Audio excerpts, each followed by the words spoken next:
For permutations and combinations, what you're going to do on problems 12 through 23. So, permutations. You may be confused of what this sign means. This sign means factorial. So if you see a number 6 with an exclamation point, that means 6 factorial. So you're going to multiply all of the numbers from the number that it gives you to 1.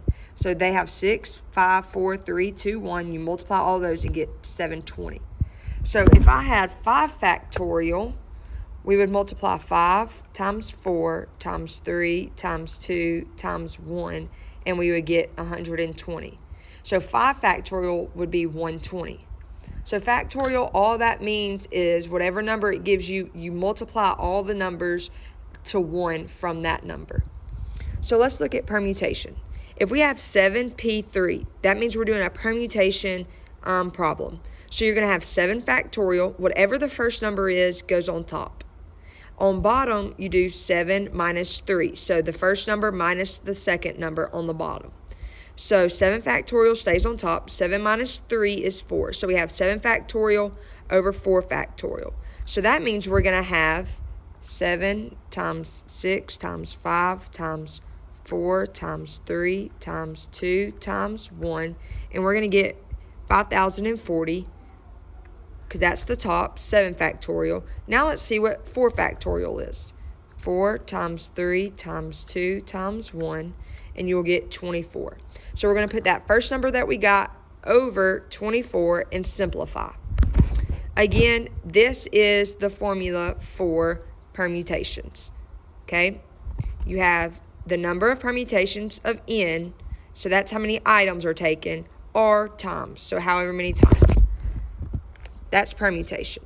Let's look at combination. Combination is the same thing. It's the number of combinations of 7 taken at 3. So this example, they have 7, 3. So you do the same thing as permutation, except the only difference is you're going to put the smaller number out front and subtract.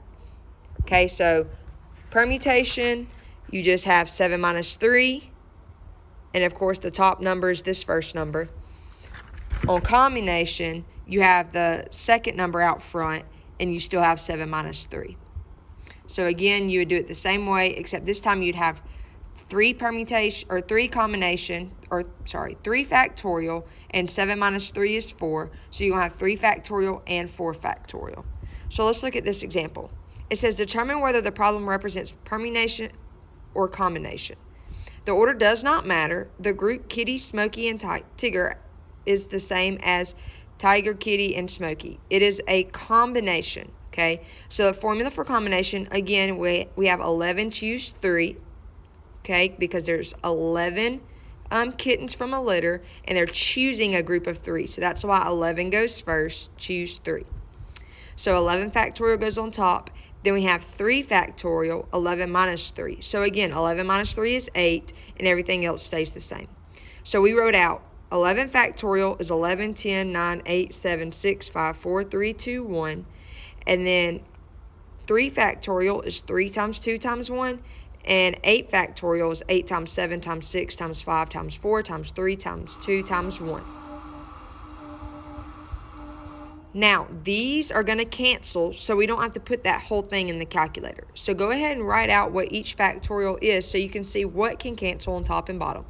So these two will cancel at top and bottom, and we just have 11 times 10 times 9 at top, which they get, if you do 11 times 10 times 9, 990, and then 3 times 2 times 1 will be 6. So if we do 990 divided by 6, we're going to get 165, and that is exactly what they got, which was 165. So, on your numbers 12 through 23, if it's a permutation, you're going to do the permutation formula. If it's a combination, you're going to do the combination formula using these numbers.